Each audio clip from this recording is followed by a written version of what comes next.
Jack-o'-lantern. The story goes like this. There was a boy called Stingy Jack. He was a boy with no fear at all. Jack wanted to have a drink with the devil from hell. The devil was surprised and accepted the invitation from the fearless boy. However, as Jack didn't want to pay for his drink, and in order to pay for the drink, Jack told the devil himself to turn into a coin. Unwittingly, the devil agreed and immediately turned himself into a coin.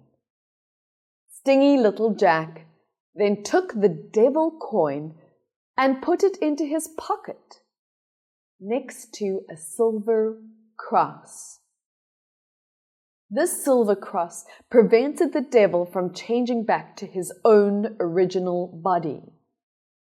Jack told the devil that if he wanted Jack to set him free from being a coin, then there was one condition.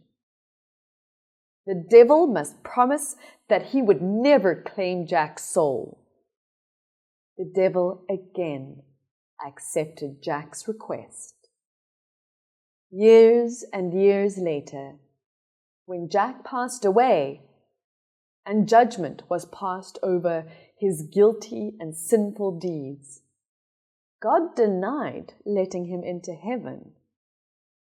And the devil too denied his soul entry into hell in order to keep his own promise. The devil decided to let Jack's soul stay in the dark night, lighting his way with a burning coal.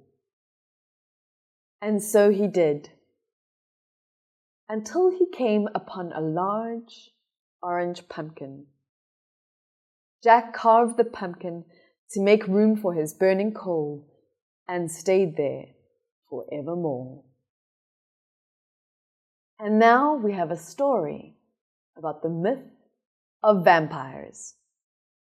In the early 18th century, in a far, far away village, there was a diligent farmer living in a small house on his own. One day, miserable things happened. Late in the morning, people found him dead in the field. The villagers assumed that maybe this was an undesirable accident which led to this awful result.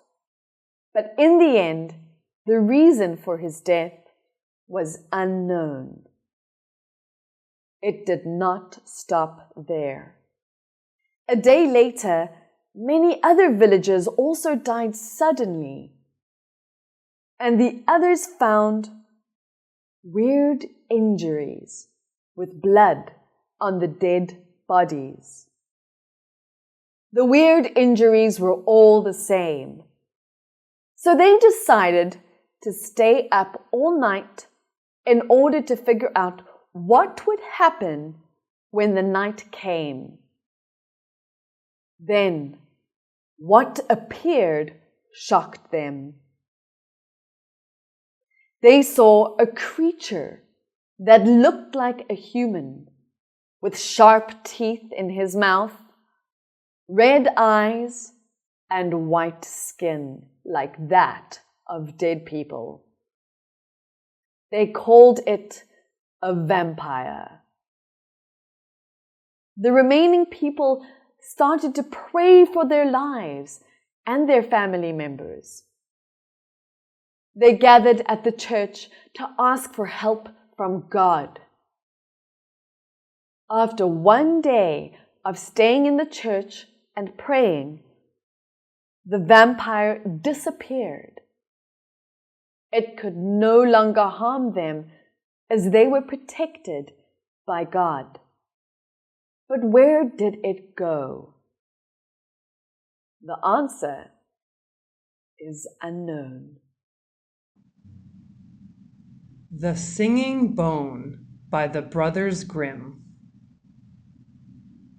Once upon a time, in a small country, there was a wild boar that was destroying the peasants' fields, killing the cattle, and ripping people apart with its tusks. The king promised a large reward to anyone who could kill this beast, but the beast was so large and strong that no one dared to go near the woods where it lived. Finally, the king proclaimed that whoever could capture or kill the wild boar should have his only daughter in marriage. Now in this country there lived 2 brothers, sons of a poor man. They declared that they dared to attempt the task. The older one, who was crafty and shrewd, did so out of pride. The younger one, who was innocent and simple, did so because of his kind heart. The king said, "In order to be more sure of finding the beast, you should enter the woods from opposite sides." Thus the older one entered the woods from the west, and the younger one from the east. After the younger one had walked a little while, a little dwarf stepped up to him. He held a black spear in his hand and said, "I am giving you this spear because your heart is innocent and good. With it, you can confidently attack the wild boar. It will do you no harm." He thanked the dwarf, put the spear on his shoulder, and walked on fearlessly. Before long, he saw the beast. It attacked him, but he held the spear toward it, and in its blind fury, it ran into the spear with such force that its heart was slashed in 2. Then he put the monster on his back and turned towards home, intending to take it to the king. Emerging from the other side of the woods, he came to a house where people were making merry, drinking wine and dancing. His older brother was there too. Thinking that the boar would not run away from him anytime soon, he had decided to drink himself some real courage. When he saw his younger brother coming out of the woods with his booty, his envious and evil heart gave him no peace. He called out to him, "Come in, dear brother, rest and refresh yourself with a beaker of wine." The younger brother, suspecting no evil, went in and told him about the good dwarf who had given him the spear with which he had killed the boar. The older brother kept him there until evening, and then they set forth together. After dark, they came to a bridge over a brook, and the older brother let the younger one go first. When the younger brother reached the middle above the water, the older one gave him such a blow from behind that he fell down dead. He buried him beneath the bridge, took the boar, and delivered it to the king, pretending that he had killed it. With this, he received the king's daughter in marriage. When his younger brother did not return, he said, "The boar must have ripped him apart," and everyone believed it. But as nothing remains hidden from God, this black deed was also to come to light. After many long years, a shepherd was driving his herd across the bridge and saw a little snow-white bone lying in the sand below. Thinking that it would make a good mouthpiece, he climbed down, picked it up, and then carved out of it a mouthpiece for his horn. When he blew into it for the first time, to his great astonishment, the bone began to sing by itself.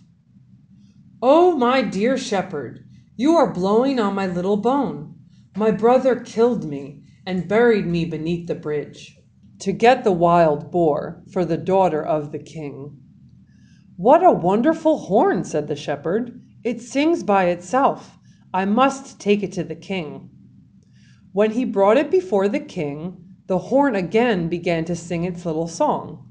The king understood it well and had the earth beneath the bridge dug up. Then the whole skeleton of the murdered man came to light. The wicked brother could not deny the deed. He was sewn into a sack and drowned alive. The murdered man's bones were laid to rest in a beautiful grave in the churchyard.